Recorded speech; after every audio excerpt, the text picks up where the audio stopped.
Oi, gente, eu estou aqui em Belém, na Amazônia, e a gente vai conversar hoje um pouquinho sobre a COP30, que é um evento mundial que vem justamente para cá, na terra onde eu nasci, inclusive. Então vai ser um prazer muito grande falar com vocês hoje um pouquinho sobre esse evento, sobre a sustentabilidade, que é algo que muitas vezes parece um pouco distante da gente, mas que, na verdade, ao final desse programa, eu acredito que a gente vai perceber que tem algo muito mais próximo que vai afetar a nossa vida diretamente e a gente, de acordo com as nossas escolhas, vai poder também afetar a vida dos nossos semelhantes e do planeta onde a gente vive.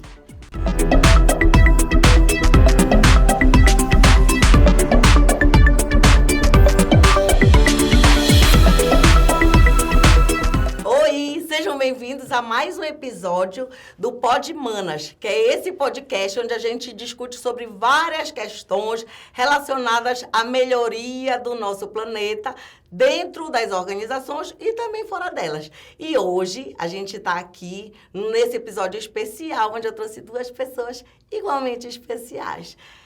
Uma delas é a Aline Mártires, ela é educadora, estudiosa sobre essas questões relacionadas ao meio ambiente, a responsabilidade social, a projetos sociais, envolvida há muitos anos nesse trabalho. E hoje ela vem compartilhar um pouquinho mais sobre esses saberes que ela acumulou ao longo de muitos anos que ela tem, né? E do outro lado temos aqui o José Matos, que é especialista em Amazônia, entre tantos pontos relacionados a esse currículo, né? Mas é tanta coisa, gente, que depois ele se apresenta por si só, né? Melhor. Então, quem é que vai começar a falar sobre si aí, sobre o que faz? Quem? Por favor, Aline. Aline. Obrigada. Eu sou educadora e, como a Rosana destacou, eu venho há alguns anos, né, de 5 anos para cá, me enveredando nesse meio de projetos sociais, de sustentabilidade, a questão das bricolagens sociais. E a gente vem trabalhando com catadores, quilombolas, indígenas, imigrantes, e conhecendo um pouco mais desse meio. E agora temos que estudar, né? Saber como é que se vai dar a COP30, o que vai trazer para a gente, de que forma vai melhorar para esse povo e para o mundo em geral. E saber, inclusive, o que é COP30, Sim, né? Que não são só shows, né? Porque, assim, gente, eu cheguei aqui em Belém, e aí como que tá a preparação para a COP30? Nossa, vai vir muito show, vai vir muito artista internacional. Só se fala isso. Mas já assim, tu sabes o que é a COP30? Então, é esse evento que vem muitos artistas. Então, é o momento da gente discutir sobre o que é a COP30, né? Sim, sim. Lógico que arte também está relacionada à sustentabilidade, cultura também está relacionada à sustentabilidade. Na verdade, sustentabilidade nada mais é aquilo, a capacidade de se sustentar, né? Então, assim, ninguém é uma coisa só, ninguém tem um aspecto só. Então, todos os aspectos eles têm que estar muito alinhados entre eles, a arte e a cultura. Mas a COP30 vai bem mais além do que a vida dos artistas, né, José Neto? Vai muito além, Rosana. Muito obrigado pelo convite, um prazerzão estar aqui. Bom, a COP30, ela é a Conferência das Partes das Nações Unidas para as Mudanças Climáticas, né? Ela tem ali as suas raízes em 1992, que é onde aconteceu uma coisa muito importante para a gente, como país, inclusive, que foi a Rio 92, a famosa Cúpula da Terra. E desde esse momento, já em 1995, como uma das resoluções dessa Cúpula da Terra, da Rio 92, ou Eco 92 também, foi a criação dessas reuniões globais chamadas COP. A primeira delas foi em Berlim e a última delas no ano passado foi em Baku, no Uzbequistão, né? Então, esse é um pouco aí da linha do tempo desse grande evento. E as pessoas, quando evoluem muito no conhecimento, falam, é uma conferência para discutir as mudanças climáticas. Também, mas não são só as mudanças climáticas que vão ser discutidas. Como a Aline falou, a questão dos impactos relacionados a todo esse movimento, essas ações que vão ao encontro dos objetivos que foram estabelecidos pela ONU, os ODS, né, os Objetivos de Desenvolvimento Sustentáveis, do desenvolvimento sustentável, essas ações, elas impactam diretamente na vida da população.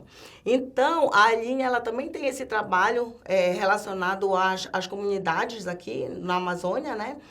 E aí, eu queria que tu pudesse falar pra gente, assim, como que as pessoas estão percebendo isso, ao teu olhar?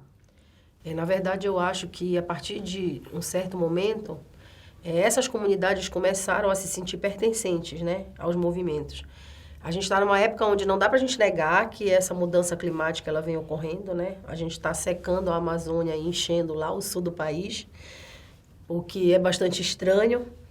E as pessoas começam a se sentir assim, pertencentes a isso. A gente tem visto os movimentos, inclusive, participarem dos eventos pré-COP, né? Participarem exigindo seus direitos, pedindo que não se explore certas coisas na Amazônia. A gente tem aí um movimento muito forte dos nossos povos originários, dos ribeirinhos, dos nossos quilombolas. Essa semana a gente viu aí, há uns dias se arrastando, e há uma semana, basicamente assim, de pessoas lutando e pedindo pelos seus direitos e falando justamente nessa questão de sustentabilidade e da Amazônia como um pertencimento nosso.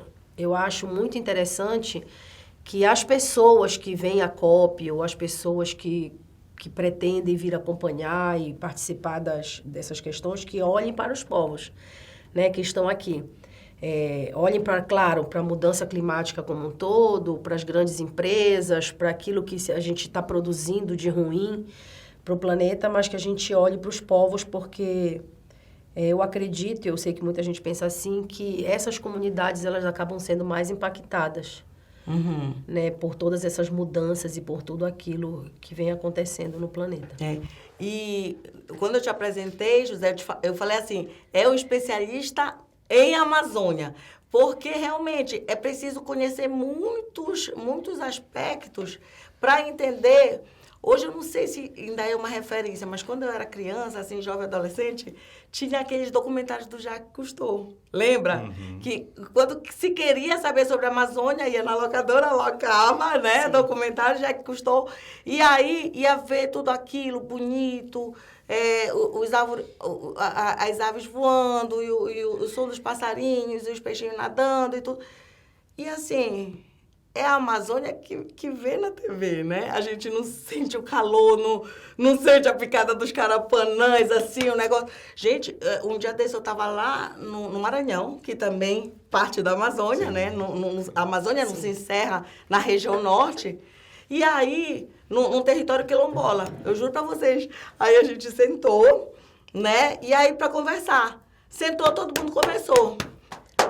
Aí eu disse... assim, matando, né? Os caras falando pra gente continuar a conversa. Aí eu digo... e eu morrendo assim, sabe? Todo mundo me picando. Aí eu digo, é sério que a gente... eu vou sair aqui comida completamente. Aí acabaram fazendo uma fogueira lá pra poder aquela fumaça afastar os bichinhos. Mas... a questão é que é uma intimidade muito grande, né, dos povos tradicionais, assim, não estou falando só do Carapanã, mas com a árvore, com o peixe, com o pássaro. E, assim, muitas vezes eles, diferente de nós, assim, que muitas vezes nessa vida urbana a gente acaba se achando muita coisa... às vezes, em uma comunidade tradicional, a pessoa tem uma facilidade maior de se reconhecer como parte de um todo, né? Então, assim, tu que já vivenciaste muito essa questão dos povos originários, eu queria que tu primeiro pudesse falar o que são esses povos originários, que não são pessoas que estão ali em exposição, como muita gente pensa, né? Ah, eu vou para a Amazônia, eu quero ver os indígenas. Como é que eu faço para ir lá? Como se fosse um museu, que as pessoas estivessem lá trajadas, né, em suas orgas, pronto, agora pode passar e tirar foto, como se fosse um museu de cera. Não, as pessoas não são peças de museu, né? Não são. Antes de eu falar sobre os povos originários, eu queria só fazer uma pontuação que é muito interessante, que eu acho que o legal desses veículos, da gente falar que eu posso dar uma opinião pessoal sobre, sem aquele compromisso jornalístico de simplesmente passar pela notícia. Mas eu creio que essa COP30 que vai acontecer aqui é a primeira COP que vai acontecer num lugar e em condições que realmente vão aproximar a audiência que vai vir das questões climáticas e, portanto, das questões sociais, ambientais, econômicas. A sustentabilidade é um tripé, né? Então, dito isso, eu acredito, para pegar um pouco do que você falou, os povos originários são aqueles que já estavam aqui, né? Não por outra razão, no nosso documento oficial, o único que tem o documento de brasileiro pertencente ao território do Brasil é o indígena, né? Nenhum outro povo tem isso. Todos são derivados dessa condição e a gente precisa respeitar muito. Então, povos indígenas, quilombolas, comunidades tradicionais, aqui para a gente muito importante, ribeirinhos, mas eu também estou falando de agricultores familiares, pequenos agricultores familiares, que é quem sustenta a agricultura brasileira, né? A grande gama daquilo que vai para a nossa mesa não é do agronegócio, é dos pequenos produtores rurais, espalhados por esse Brasil afora.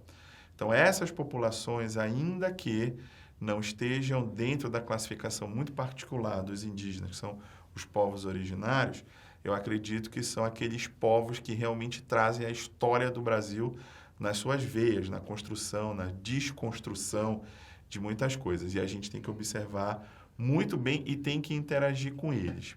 Mas essa interação, eu ainda vejo muito isso até hoje, e eu já estou nessa vida há quase 30 anos, eu vejo muito que tem um romance, né? As pessoas vêm com uma visão muito romantizada do que é a Amazônia. E, portanto, também das pessoas. Então, coisas do tipo, do ano passado, eu ainda recebi perguntas do tipo, mas vem cá, se eu for em Belém, não corre o perigo de eu ser flechado? Né? Esses arrobos de insensatez, né? Como disse uma pessoa que eu admiro muito, Flávio Dino, está na mesma categoria de quem pensa que a Terra é plana. Né? Não ter esse tipo de noção sobre urbanização de grandes áreas florestais é simplesmente não saber o país que vive. E, por fim, eu acho também que é muito importante que os brasileiros façam esse movimento de vir até a Amazônia, que seja pela COP. Não tem problema de ser pela COP. Mas que venha participar, porque existe uma cisão, uma incompreensão brutal sobre o que acontece aqui e sobre a nossa importância enquanto ecossistema de sustentação econômica, de sustentação do PIB, de um país com dimensões continentais como a do Brasil. Engraçado que você falou isso sobre a importância da gente conhecer e aquela história, né? A gente não pode amar aquilo que a gente não conhece, né? Então, assim, isso serve para a pessoa, serve para qualquer ser. E é interessante porque eu lembrei agora que o meu pai, quando eu era criança, ele dizia assim, eu acho incrível como tem pessoas que se prestam a conhecer o mundo inteiro e não conhece o seu quintal. Sim. Sabe? Então, assim, a pessoa conhece a Europa, conhece a Ásia, conhece tudo que é continente, mas não se volta para dentro do seu país. E muitas vezes a pessoa é daqui mesmo, da região, e não conhece um outro município que não seja capital, sabe? Nunca foi dar uma volta de barco na Baía do Guajará, que fica na frente da Secretaria. Nunca atravessou para Cotijuba ou Combu, né? Sabe? Então, assim, mas conhece a Europa inteira, sabe? Muitas vezes é uma pessoa muito estudada, mas, assim, a questão... Não sei se é um pouco de cultura, vivência, se é uma questão de síndrome não sei. Tu, como educadora, a quem tu atribuis essa prática, essa cultura da gente valorizar só o que é de fora? Falando assim dessa questão educacional, eu estava pensando agora. A gente consumiu durante muitos e muitos e muitos anos a literatura que vinha de fora, dentro das escolas, inclusive, né? A gente consumia coisas da literatura que vinha de fora. E de uns tempos não, tem, na verdade, uns 10, 15 anos, aonde se colocou como currículo a questão do conhecimento regional. Então, os terceiros anos, né, do ensino fundamental, eles têm a obrigatoriedade de trabalhar justamente esse currículo. Então, é o regional. E aí começaram, há uns 15 anos atrás, a construir esses livros. Então, hoje em dia, se você for ver os terceiros anos do ensino fundamental, eles têm uma parte todinha do programa de História e Geografia, onde você fala da história do Pará. É necessário, é currículo, né? Você precisa falar. Então, eu acredito que a partir daí, a gente começou a falar mais, mas eram coisas que ninguém entendia. Eu me lembro que nessa época a gente trabalhava numa escola, eu trabalhava numa escola particular e a gente precisava construir esse livro. E nós fomos atrás, assim, de algumas pessoas, né? Convidamos algumas pessoas para vir falar para a gente. Então, tem até um primo distante que é historiador, o Geraldo Mártires, ele fez parte dessa construção desses primeiros livros e a gente começou a falar. E hoje eu digo, depois que se anunciou a COP, a gente tem visto pelas ruas de Belém, né? Eu acredito que quem mora aqui nota, uma quantidade muito grande de pessoas de fora. E temos visto aí nas redes sociais, né? Os artistas, né?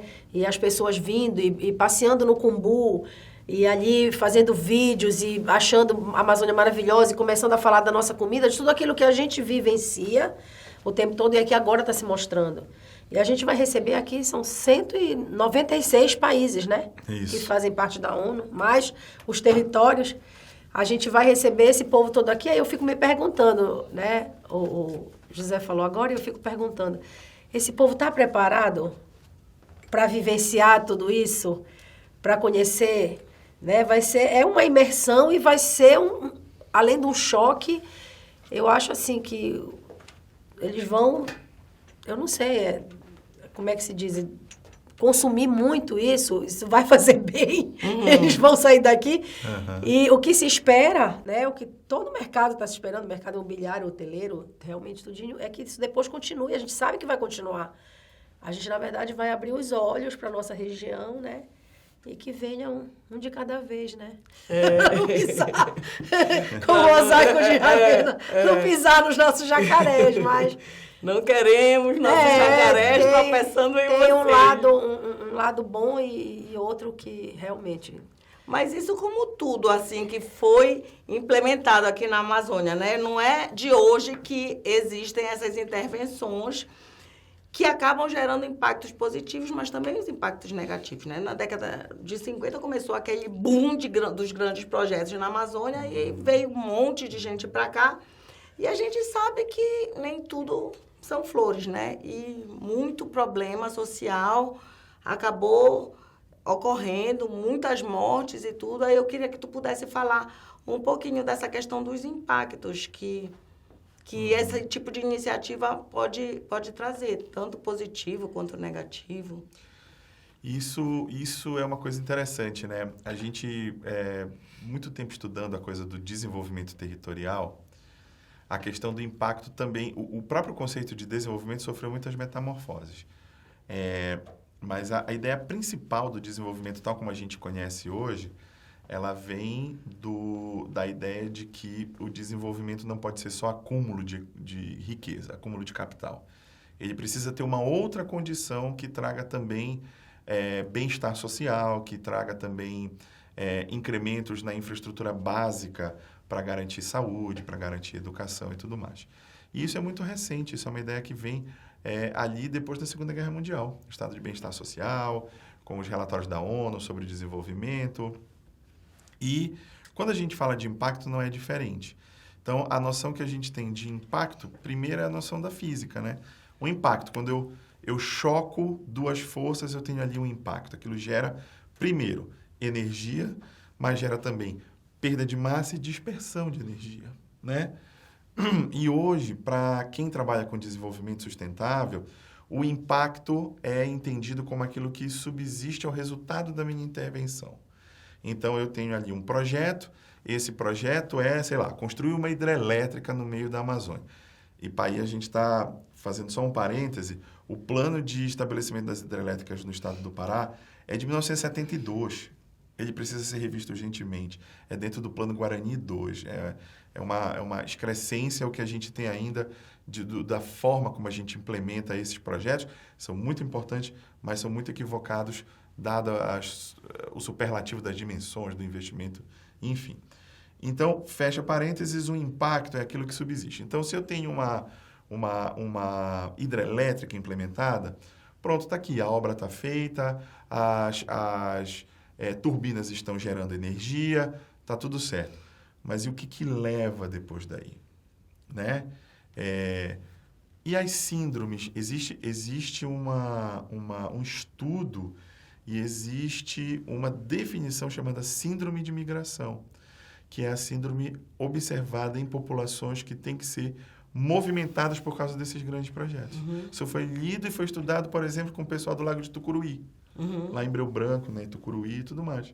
Então, eles eram agricultores.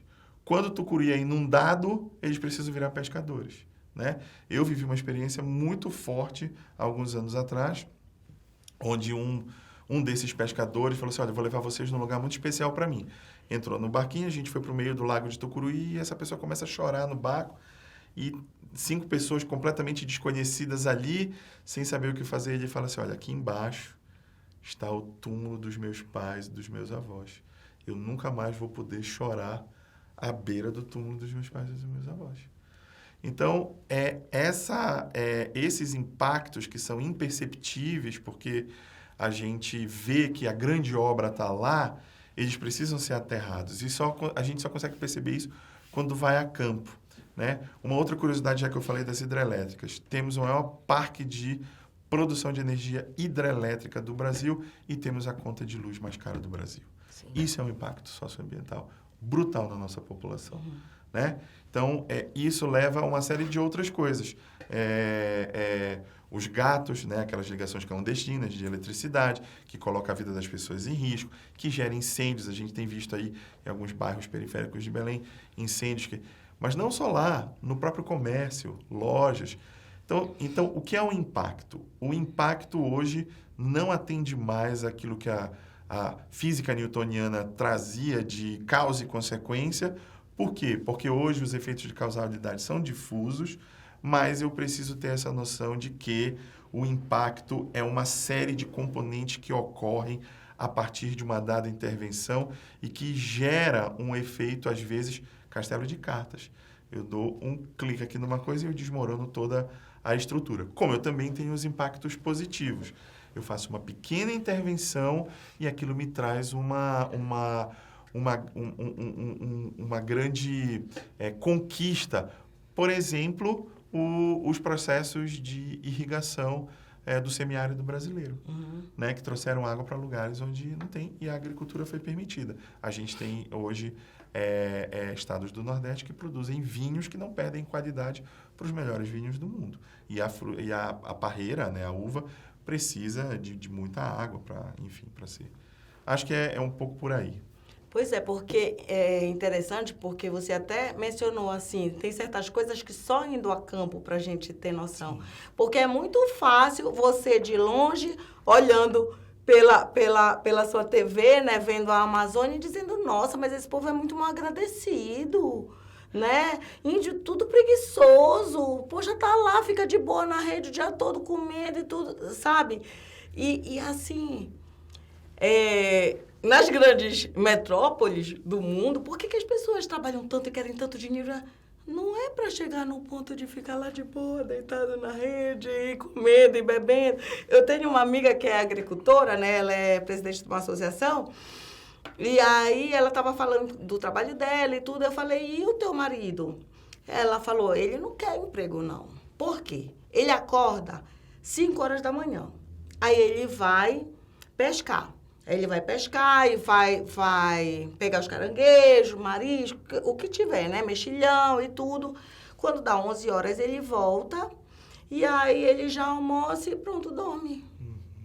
E aquilo sustenta a família dela, o núcleo, né? E mais a família dos filhos e tudo, sabe? E é um caranguejo da melhor qualidade, assim, sabe? Que eles vendem. Um negócio espetacular, assim.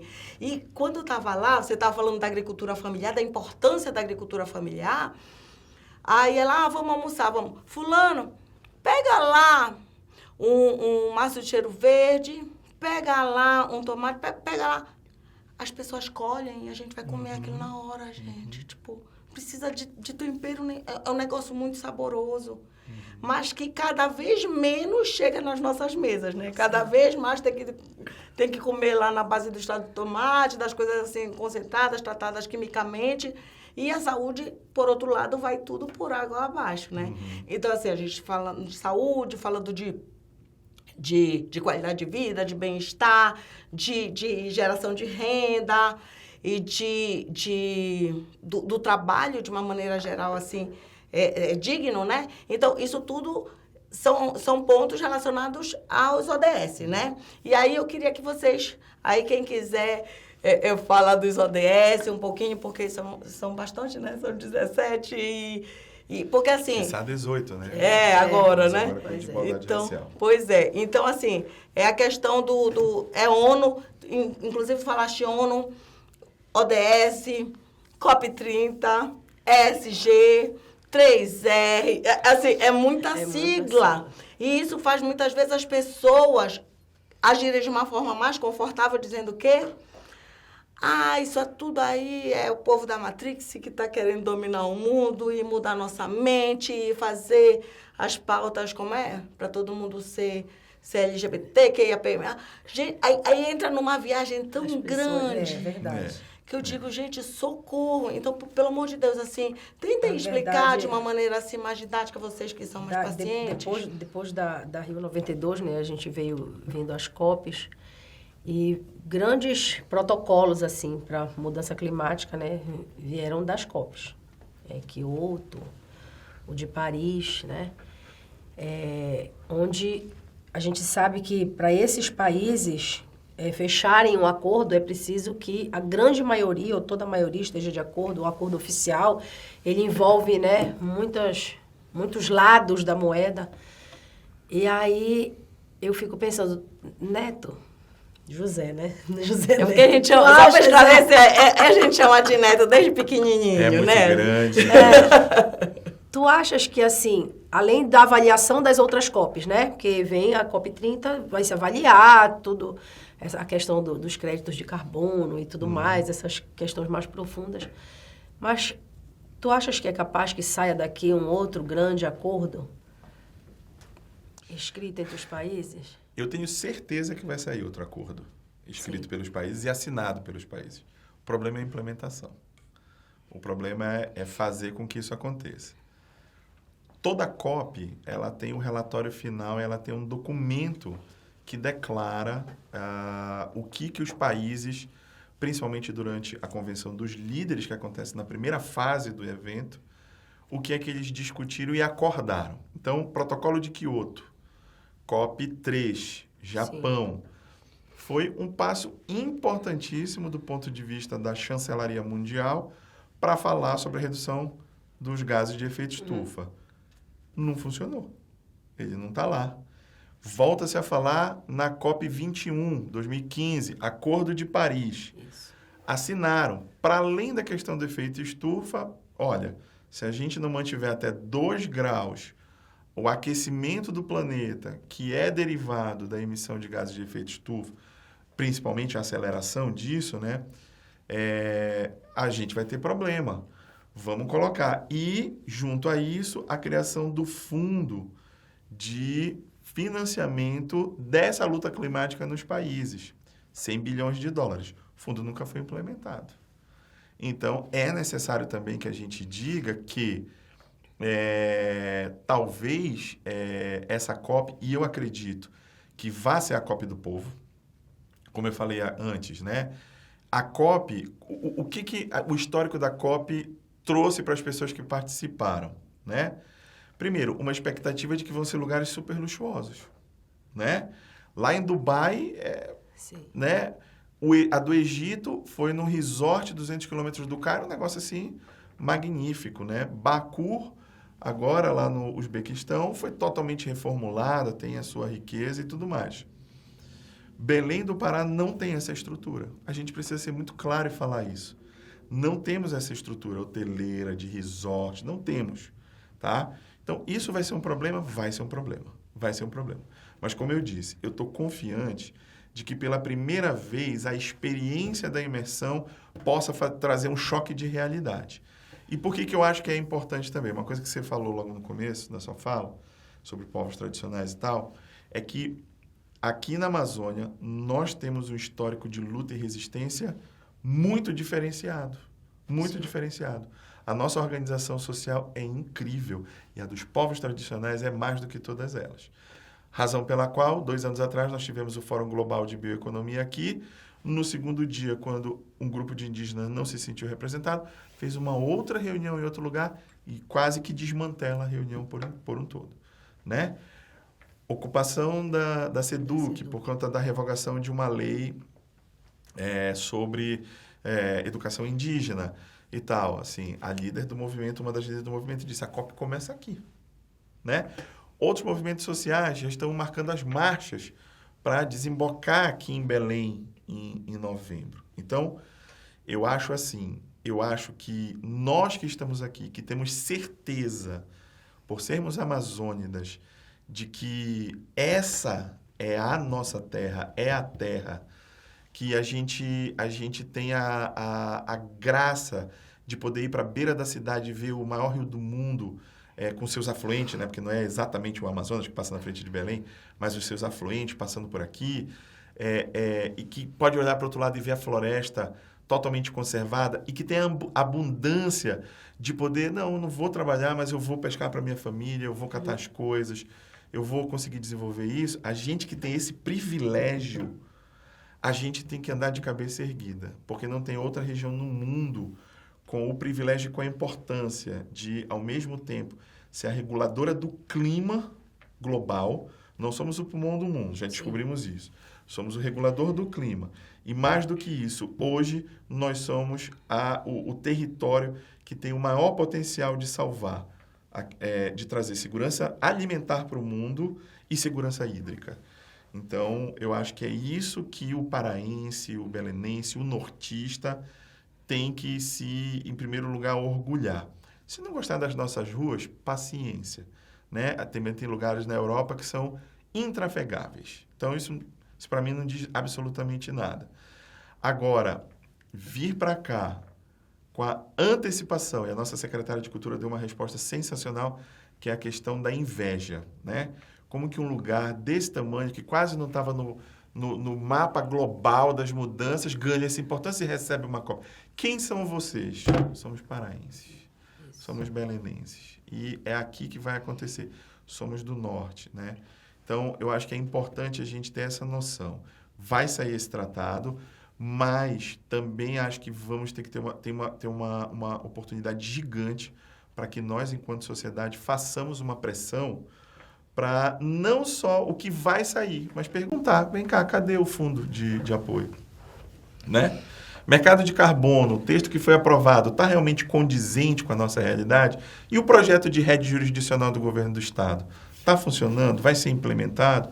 Então, eu acho que cada vez mais questionar essas coisas é que vai fazer diferença nessa COP especificamente. Sim. Falaste agora sobre a questão do mercado de carbono. Eu queria que vocês pudessem assim, explicar de uma forma bem didática sobre essa questão do crédito de carbono. O que é isso? É um banco que chama carbono e dá crédito? Assim, o que é, sabe? Eu estava essa semana falando...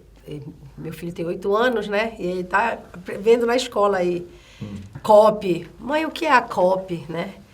E aí eu comecei falando, meu filho, é conferência das partes, né? Pessoas que vêm para conversar sobre o clima. E aí eu fui falar do crédito de carbono e eu estava dizendo assim, a nota para passar, digamos, numa empresa, né? Existe um tratado, um acordo onde não se pode produzir, né, uma quantidade grande de carbono e as empresas que produzem menos, elas estão sendo mais bem cotadas, né, no mercado mundial.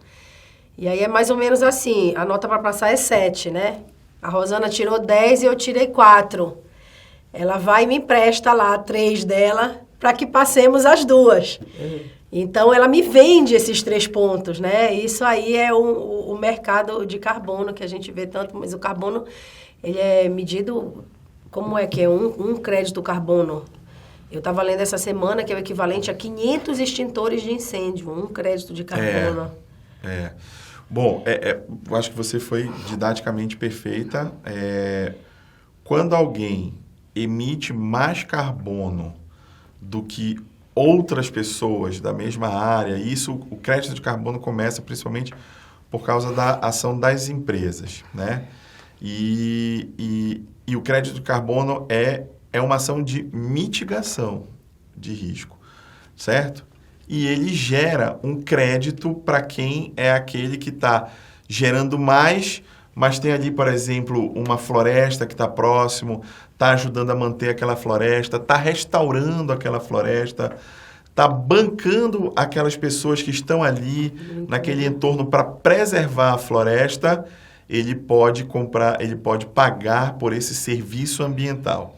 E esse pagamento de serviço ambiental gera um crédito para ele que pode ser negociado. Então, eu tenho 3 escopos, que é o escopo da emissão direta, vinda de aquecimento, de queima, de tudo mais. Eu tenho o escopo 2 e o escopo 3, que é ligado às cadeias da biodiversidade. São os 2 escopos que são mais importantes, eu acho, aqui para a gente. Por quê? Quando eu tenho uma produção, se eu emito muito carbono, hoje em dia a boa prática empresarial diz que eu também tenho que ir na minha cadeia de suprimento para entender se eles estão emitindo muito ou não. Se estiverem, que eu faça alguma coisa, uma ação afirmativa para que eles possam compensar isso, diminuir essa emissão e tal.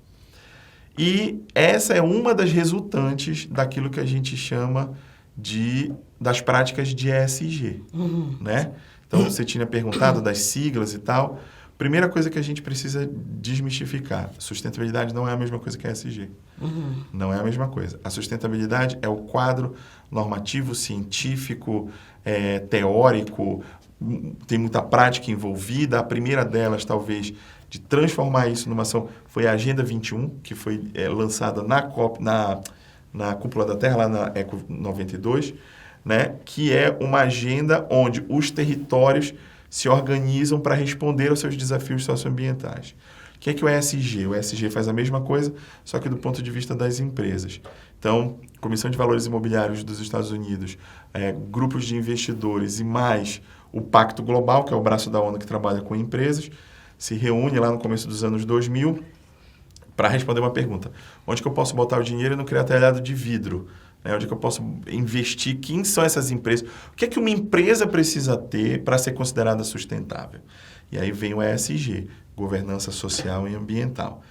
É isso, ela precisa ter governança social e ambiental. Mas o que significa isso na prática?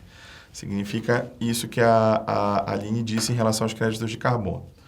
Então, imagina que eu preciso de madeira para a minha produção, certo? Eu estou restaurando, eu estou usando madeira certificada, é uma espécie que é nativa que eu estou usando, eu já tenho a proteção legal, não posso usar.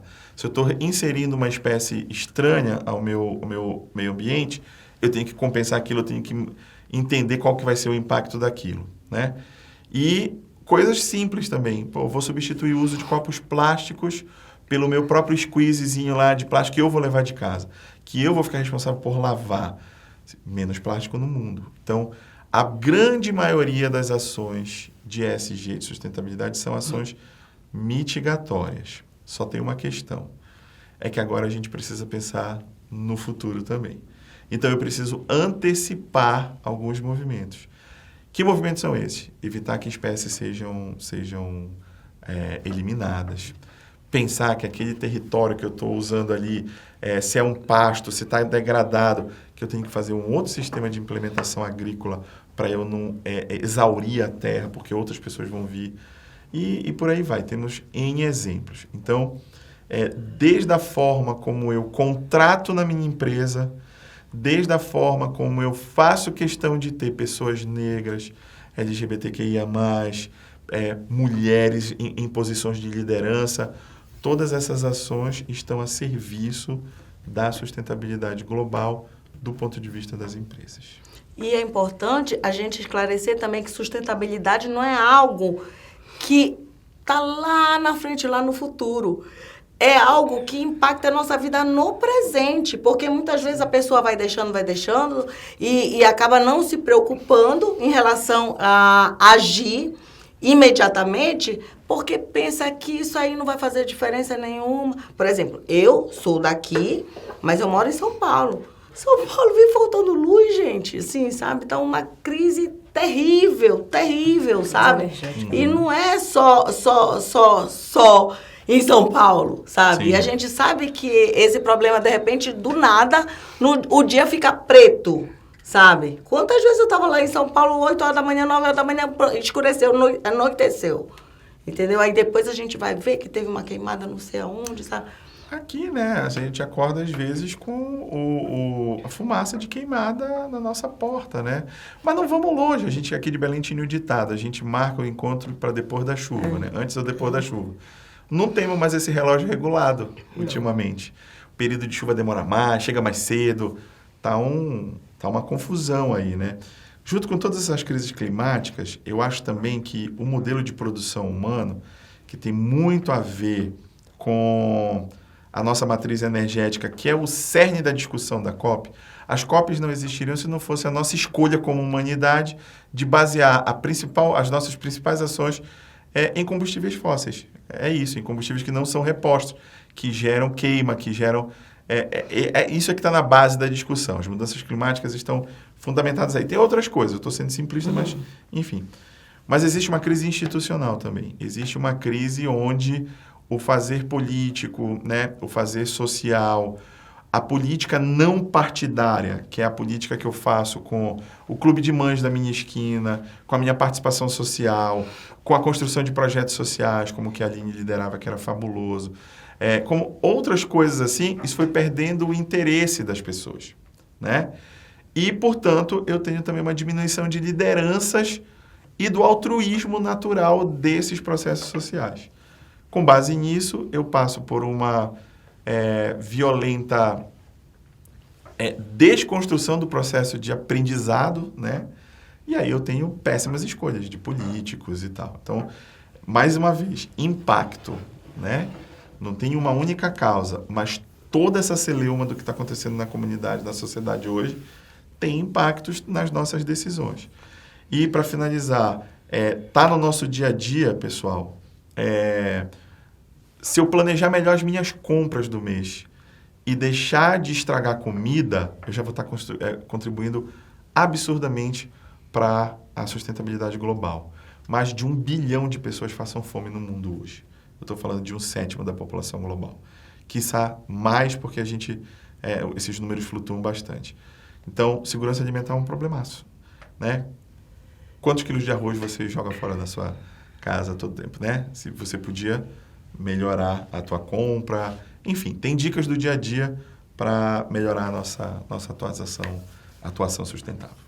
Pois é, e assim, essa questão da responsabilidade com o outro é algo que é tão presente, tão natural, justamente nos povos originários, né? Exatamente. E assim, é interessante porque muitas pessoas estudam tu também está estudando essa questão de ESG, stakeholders, né? Tudo, o meu doutorado, inclusive, foi relacionado à participação dos stakeholders na agricultura familiar. E assim, é muita ciência sendo produzida para você entender a importância dos seus parceiros, a importância e a necessidade, assim, do porquê você tem que se preocupar com as pessoas que estão no seu entorno. Aí você tá, no meu caso, né? Aí eu vou para uma comunidade para fazer pesquisa. E aí tá uma super mobilização, estão fazendo bingo, estão fazendo festa, estão fazendo para levantar dinheiro porque a filha do fulano está doente. Quem é o fulano? Ah, não sei, mas ele é daqui da comunidade. E aí todo mundo se mobiliza para aquilo. Sim. Por quê? Porque é natural. Porque é um valor você se preocupar com o seu semelhante. E esse valor a gente acabou perdendo. Ficou em algum lugar. Onde ficou, Aline? Eu ia dizer, vou puxar a brasa para minha sardinha, não, vou puxar para o meu tambaqui, né? A brasa. O que eu acredito é que essa nova geração que está vindo aí, eu acredito mesmo, veementemente, que essa nova geração vai dar um baile na gente, né? São crianças e adolescentes que já estão nascendo e crescendo com a ideia do reciclar o lixo na sua casa, do separar a latinha que você consome na sua casa do outro material, para que o catador não precise ir lá mexer, remover o seu lixo todo realmente. Arriscar a sua vida muitas vezes, isso, né? Por uma questão de saúde. Então, eu acredito muito que a educação é capaz de fazer isso. E essas crianças, esses adolescentes nossos que estão vivendo aí essa questão da COP, eles têm o que nós não tínhamos, né, na nossa época, que é esse acesso absurdo à comunicação e a tudo. Mundial, global. A gente vê criança hoje opinando sobre o governo dos Estados Unidos, né? Criança mesmo. Meu filho fala, mãe, por quê que estão falando, né? Ele tem 8 anos. E quando que a gente com 8 anos pensava nisso? Então, eu acredito que a gente possa, sim, fazer esse tipo de movimento que o José falou dentro das nossas casas. E a gente mude também, porque tem muito isso. Não, mas eu sou do tempo que não se fazia reciclagem, né? Mas o que é que me custa? Eu pegar aquela minha caixinha de leite condensado, lavar, fechar, colocar no lugar e levar. Nós temos postos aqui e levar bem ali, na esquina de casa, para deixar num posto de reciclagem, para que uma cooperativa venha, pegue aquilo ali e dali faça o seu trabalho e ganhe também seu sustento. Então, não é algo difícil, né? Mas como a gente ainda tem gente que nega até hoje que somos nós os responsáveis pelo aquecimento global, ainda tem muita gente aí que acha que não, a Terra ia aquecer mesmo, normalmente, mesmo que a gente não estivesse aqui, a gente tem que entender que tem gente que pensa ainda que é muito difícil você reciclar alguma coisa, que é muito difícil você fazer uma economia, que é muito difícil você pegar uma comida que sobrou e refazer aquela comida, né? Reutilizar, o reciclar, o reutilizar e o reduzir, você reutilizar aquela comida, porque eu não como comida do outro dia, mais ou menos isso, ainda existe muito, né? Isso. Então, essa geração nova que vem, eu acredito mesmo que a educação que eles estão tendo, a vivência que eles estão tendo, vai fazer com que a gente consiga cumprir os protocolos, exigir que o dinheiro do fundo seja utilizado. E são eles que vão ensinar a gente. E tu falaste assim sobre, eu vou fazer isso para que eu possa direcionar esses meus resíduos para uma cooperativa de catadores e tudo. Aí eu me lembrei aqui das dos testemunhas da meritocracia, né? Sim. Mas eles estão ali é porque eles não se esforçaram o bastante para estudar, para ter um bom emprego Sim. e para estarem trabalhando numa condição mais digna. Então, se eles estão ali é porque eles merecem, né? E aí, como que pelo menos no ambiente organizacional, essa cultura vem mudando, esse olhar vem mudando, ou não vem mudando? Não, acho que vem mudando e eu acho muito que isso tem passado pelas questões relacionadas à diversidade. Eu acredito muito que... bom, eu não me apresentei, mas sou psicólogo de formação. Então, eu acho que as questões da identidade, as questões da sexualidade, têm um papel fundamental na construção da nossa ideia de civilização. Isso, para mim, é um ponto muito importante. Então, ao passo que a humanidade, como um todo, passa a requisitar mais atenção para o jeito de ser, para a direção que eu tenho... Sabe, o meu desejo, que eu passo a exercer mais protagonismo social, seja por questões relacionadas a gênero, seja por questões relacionadas à raça. Eu ocupo lugares que antes eu não ocupava, eu sendo uma minoria. Estou falando que eu sou uma minoria, estou dizendo que minorias ocupando lugares, né? Eu acho que isso começa a causar uma profunda mudança, né?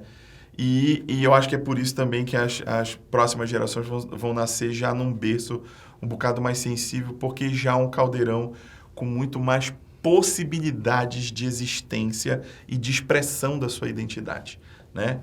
Então, eu acho que isso é importante. Agora, as empresas estão fazendo isso muito por conta do ESG. Não são todas, mas o ESG está exigindo isso, né? Então, vem cá, pera lá. Tem uma lei nacional que exige X% de pessoas com deficiência dentro das operações, dependendo do tamanho. Beleza, isso é o que a lei manda. O que tu estás fazendo além disso? Então, tem empresas que, ao invés dos 5% que a lei manda, tem um alvo ali de 15% de PCDs, né? Tem empresas no polo industrial de Manaus que só contratam determinados PCDs porque são melhores acomodados para aquele tipo de tarefa. Então, esse é um exemplo apenas do que está acontecendo. E a outra coisa também principalmente, a gente falava um pouquinho aqui no off, né, antes de começar, as questões relacionadas à assédio moral, os canais de comunicação mais abertos para você receber reclamações, né? E o fato de que as próprias pessoas estão cada vez mais se empoderando no sentido de poder entendendo qual é a sua potência pessoal e não ficando caladas diante dos descalabros, né, que a sociedade impõe. Então, eu acho que tem mudança, a gente precisa mudar ainda mais e eu acho que a gente não passa por isso sem a área da Aline, que é a área da educação. E é interessante porque você mencionou agora, ainda há pouco, a questão de que a raiz de tudo isso acaba sendo esse modelo, esse paradigma já instaurado esse modo de produção que a gente vai seguindo, né? Sim. Então, para quebrar, para mudar esses paradigmas, a gente sabe que o ser humano tem uma capacidade muito grande da inovação, né? Sim. Inclusive, tu também trabalha muito com essa questão da inovação. E a gente aprende, no doutorado, por exemplo, eu estudei muito sobre inovação, e não é possível a gente inovar com as mesmas pessoas que pensam iguais a nós, assim. Então, assim, não é por conta de cota que tem que colocar um quadro mais diverso dentro das empresas. Não é só por isso. É porque como que a empresa vai dar um passo à frente pensando só com aquele grupo que está ali sempre, sabe? Se você não sabe a necessidade da pessoa que tem a deficiência, seja lá qual deficiência for, seja um problema de mobilidade, seja um autismo, sabe assim? Sim. É difícil, sabe? Uma pessoa do grupo LGBTQIAPN+, sabe? Assim, às vezes uma coisa simples. Por exemplo, aqui no Pará, a gente tem uma mania de se uma pessoa faz algum ato que a gente acha, pra que tudo isso, né? Tá fazendo negócio. Diz logo, por exemplo, eu não gosto de feijão. Aí a pessoa vira, tu é fresca, é? Assim, eu tenho que dormir cedo. Sim, tu é fresco, é? Então, quer dizer, isso já é uma fala machista. Porque sim, o fresco, há muitos anos atrás, era o sinônimo do homossexual, tu é viado, tu é isso, tu é aquilo. E a gente, até hoje, muitas vezes fala como fosse natural. Mas a gente não sabe se a gente está ofendendo alguém. Né? Então, assim, é muito difícil para nós, inclusive, sobretudo para nós adultos, porque o teu filho nunca vai falar tu é fresco, é porque ele já nasceu sem isso, né? Mas, assim, essa necessidade da diferença, né? Facilita nesse processo de educação, né? A gente precisa entender o outro, né? Educação, eu acho que, dentre várias coisas, passa pela questão da empatia com o outro. E é muito importante isso, né? A gente fazer. Todos os dias eu estou aqui me policiando com algumas frases, algumas palavras, alguns trejeitos, algumas coisas nossas que remetem a isso, né? E essa geração realmente eles não têm. E tem muita coisa, por exemplo, minha outra filha que tem 18 anos e é adulta, tem muita coisa que ela diz, mas por que falam isso? Né? Alguns provérbios que a gente diz, mas por que falam isso? Realmente a gente vai pensar e não tem mais sentido, né? Hoje em dia não tem mais sentido. Então é isso mesmo, a gente não consegue mudar e avançar com a mesma coisa sempre, né? A gente precisa sair daquilo que às vezes nem é zona de conforto, né? Às vezes tá muito ruim para mim ali, mas eu preciso sair dali, né? Não é de sair da zona de conforto. Mas eu preciso mudar as pessoas, mudar o modus operandi, mudar tudo para que eu possa avançar. E eu acho que, mesmo que seja compulsoriamente, como foi falado, né, os 5% e tudo, as coisas vão mudando aos poucos. Mas é preciso esse olhar para se fazer a mais, né? A gente ainda tem... eu estava também conversando com a Rosana um dia desses e falando sobre uma amiga da minha filha que foi até uma escola ser jurada de um projeto de cinema, uma escola grande em Belém, de poder aquisitivo muito alto. Ela sentou na plateia e ela olhou para a cara da minha filha e disse assim, eu estou assustada, porque nesse auditório enorme eu sou a única pessoa negra. Ela disse. E aí a minha filha foi olhar e disse, Mãe, era impressionante. A gente olhava para todo mundo, não tinha um funcionário negro, um professor negro, um aluno negro. De negra só tinha ela naquele local. E ainda é assustador. Como é que a gente consegue, né? Aqui dentro, aonde a gente foi miscigenado de várias, a gente também conversava sobre isso, né, Rosana?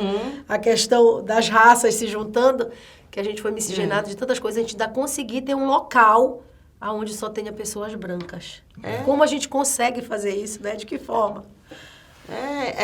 E daí a importância de incluir mais um ODS, né? Eu queria que tu fizesse rapidinho uma aula de 60 segundos sobre ODS.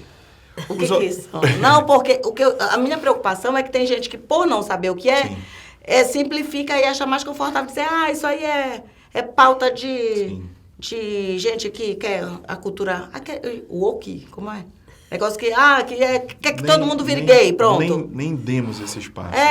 Sabe, é muita maluquice na minha cabeça. Então, assim, por favor, como se você estivesse explicando pro filho dela, de 8 anos. Então, quando os conceitos de sustentabilidade começam a nascer, né, que a gente tem ali... eu acho que é importante, antes de qualquer coisa, dizer que essas discussões mais fortes, arraigadas sobre sustentabilidade, elas são baseadas num princípio que é muito simples e que muitas vezes a gente esquece, que é o princípio da preservação da vida, né?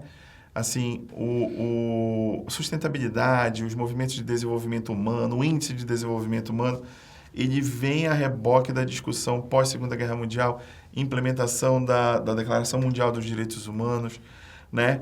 Que colocam a vida como centro, né? Não por outra razão, o livro que inaugura no século XX a discussão sobre sustentabilidade chama A Primavera Silenciosa, da Rachel Carson. E é um livro fabuloso porque ela diz o seguinte, o que é a Primavera Silenciosa? Ela estava estudando a aplicação de agrotóxicos em determinadas áreas dos Estados Unidos. E nas áreas em que ela estudou, ela não ouvia mais os pássaros durante a floração. Então, os pássaros já não iam mais consumir aquelas folhas por isso que a primavera é silenciosa. Então, eu estou falando iminentemente da preservação da vida, né? No final dos anos 90, já desde os 70, o mundo começou a discutir assim, a gente precisa ter alguns parâmetros para a gente entender qual é a nossa agenda global única, o que nos une enquanto humanidade. E aí o primeiro foi os desafios, os desafios do milênio, né? Os indicadores de desafios do milênio, que eram 8.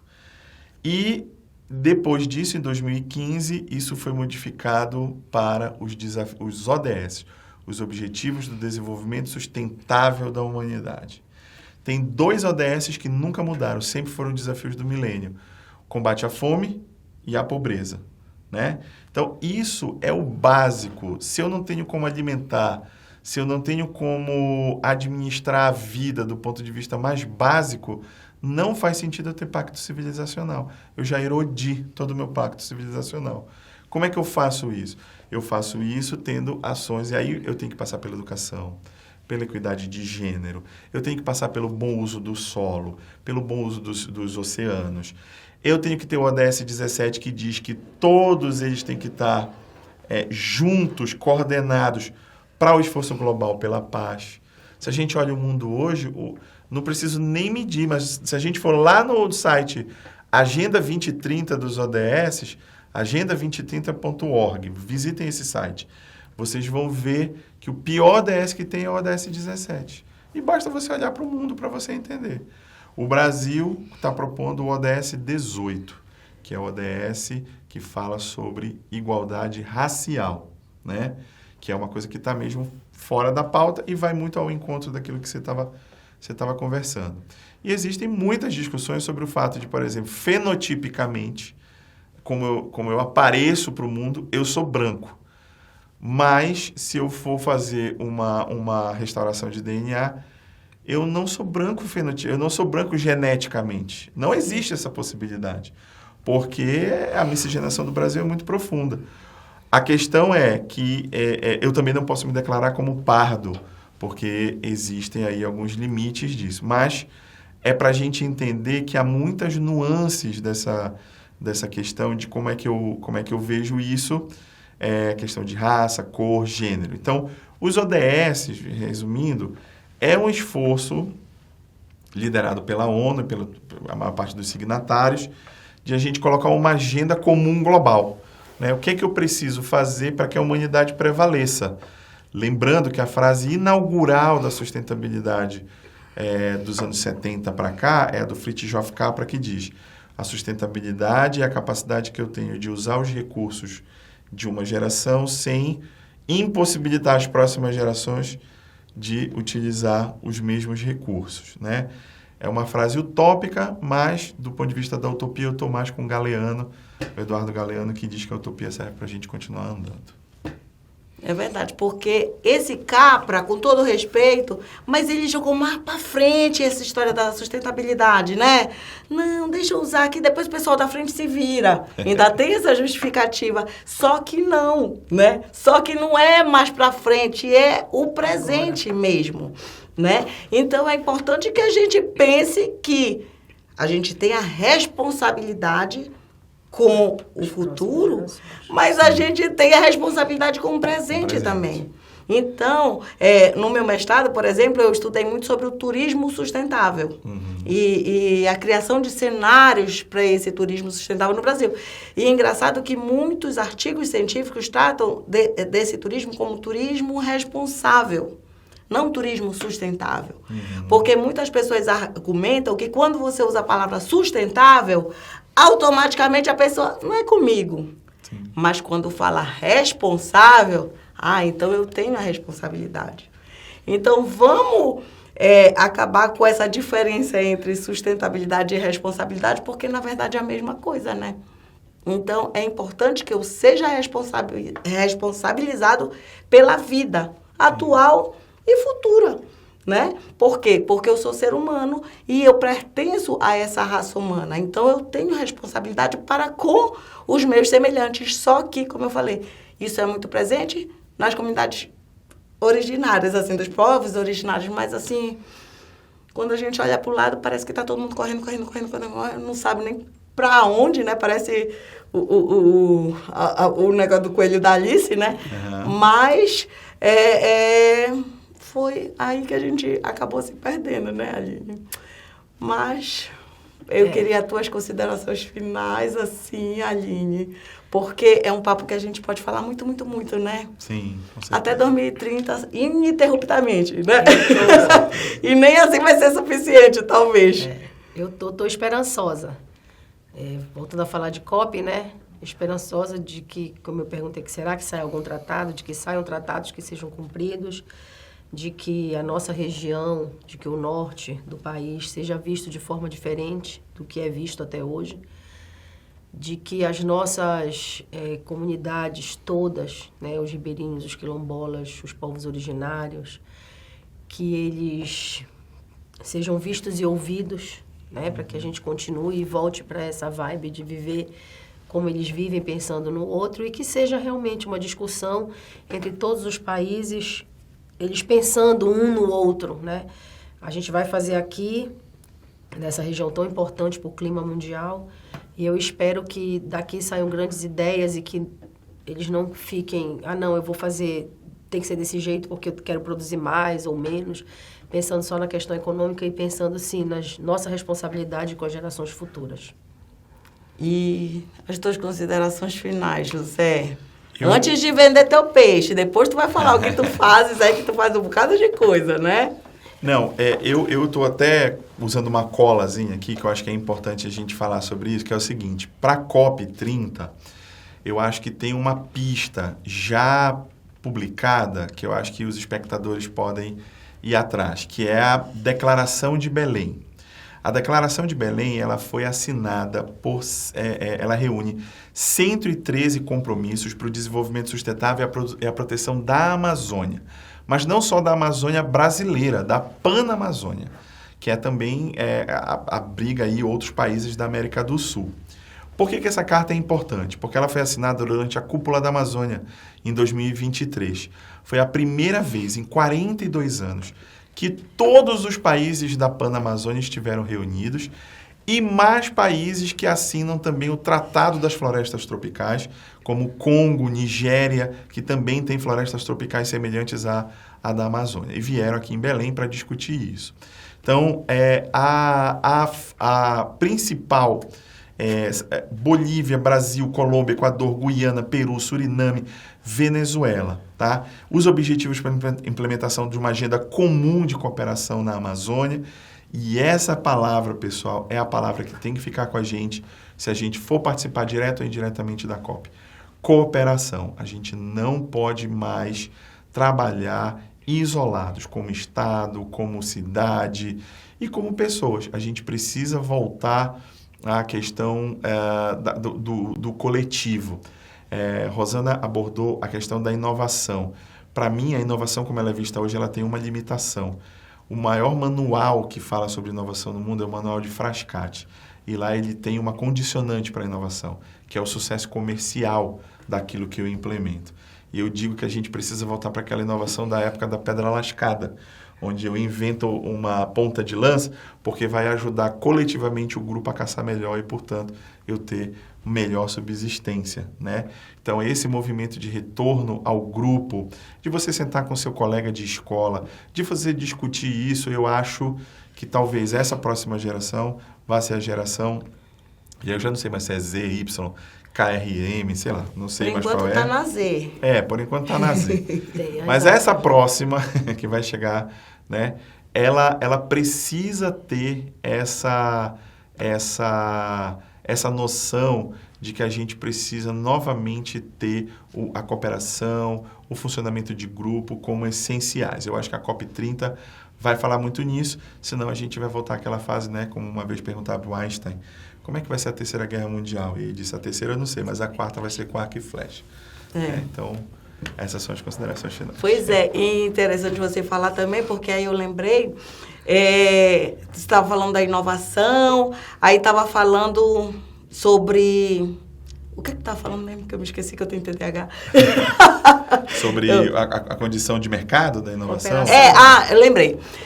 Sobre a inovação. E aí eu estava pensando que em vários desses congressos, né, na área de administração que eu participei, toda vez que se fala em inovação ou em tecnologia, as pessoas automaticamente remetem à computação. Falou tecnologia, ninguém pensa em tecnologia social. Sim. Um novo modo de fazer as coisas, sim, não necessariamente com um software, com um hardware, sabe? Sim, tecnologia não é só isso, gente. Eu dizer, não. Teve uma vez que eu fui assistir a uma palestra de uma pessoa, uma pesquisadora que estava chegando da Alemanha, e eu falei, gente, mas isso tudo... Lá, em qualquer aldeia que você visitar, não precisava nem ir tão longe, vem para o Brasil, assim, você não é brasileira? Passa um dia conversando com essas pessoas, convivendo, que você vai aprender muita coisa. Sim. Mas não é pouco, é muito, né? Então, é como você disse, a gente precisa buscar sempre estar inovando, mas... Não é só olhar para o lado da pesquisa científica, do último grito da informática, né? Sim. É muitas vezes olhando para dentro, né? É isso. Pois é, então agora a Aline vai falar o que ela faz, vender teu peixe, Aline, vender teu tucunaré. Aí tu olha para ali e aí tu... Eu costumo dizer, eu sou educadora, né? Independente de todas as formações, eu sou educadora, o meu último trabalho agora foi como formadora da FGV e dos formadora, na verdade, dos gestores da educação do estado do Pará. Foi meu último grande empreendimento, digamos assim. Mas sou educadora e a gente vai nesse mundo, sou pedagoga de formação, agora enveredando pelo lado das ESGs e o meio ambiente, a sustentabilidade, para ver se a gente consegue mudar o que o povão realmente, né, que a massa pensa, para fazê-los entender que eles são o centro de tudo. E de que é daí que a gente vem com as discussões, com a COP, com o meio ambiente, com tudo, a gente vem mesmo da massa, do povo. E a educação é aquela história, tem data para começar, mas não tem data para terminar, né? Não. Seja isso para filhos, seja e nas empresas, sobretudo, porque tem muitas pessoas adultas e é bem mais difícil, né, de tratar. Mas aí a Aline trata com técnicas bem didáticas, né, para explicar de uma maneira bem simples. E o José tem muito serviço aí que está fazendo, sobretudo esse ano, né? A gente está com eu tenho uma consultoria chamada Via Floresta. A Via Floresta, ela se dedica a facilitar a ponte da Amazônia com o mundo, principalmente através de micro e pequenos negócios. Então, a gente ajuda negócios de base comunitária, sempre nessa proporção, né? Micro, pequenos e nanos, como a gente fala. Porque a gente também olha os microempreendedores da Amazônia, microempreendedores individuais, e a gente ajuda a acessar mercado, a levar o seu produto para outros lugares, dentro e fora do Brasil. E eu também participo de conselhos de várias organizações, nacionais e internacionais, e eu acho que hoje uma das grandes coisas às quais eu tenho me dedicado bastante é fazer mais essa costura entre os povos da Amazônia panamazônica, que eu acho que é muito importante. A gente, por muito tempo, viveu ainda a barreira da língua, mas eu acho que todas as tecnologias que hoje já temos aí, já dá para aproximar. A gente tem tradutores online, tem o ChatGPT, tem um monte de coisa, né? O DeepSeek agora. Temos um monte de tecnologias que estão a serviços dessa proximidade. Eu acho que, como povos da Amazônia, a gente precisa se unir cada vez mais, porque, em termos de região, vai ser uma das regiões que a pressão vai crescer exponencialmente daqui para frente. E a gente precisa estar junto para fazer isso. Muito obrigada, José. Muito obrigada, Aline. Eu sou a Rosana Caires. Esse foi mais um episódio do Pod Manas, especial da sustentabilidade, da COP30. E aí eu queria pedir a vocês que, para que esse canal continue sendo sustentável, vocês se inscrevam, comentem, compartilhem, clica no sininho, clica em tudo que tiver para clicar aí, porque senão o canal cai. E assim, mesmo que vai acontecer com você, se você não começar a adotar essas práticas sustentáveis para que você fique em pé na sua vida, seja pessoal, seja profissional. E não é difícil. A gente vai dar continuidade a esses assuntos. Vocês sigam a Aline, sigam José nas redes sociais, porque eles realmente estão sempre dispostos a conversar, a esclarecer e a fazer desse mundo um lugar mais sustentável e mais legal para a gente viver. Então, muito obrigada e até a próxima.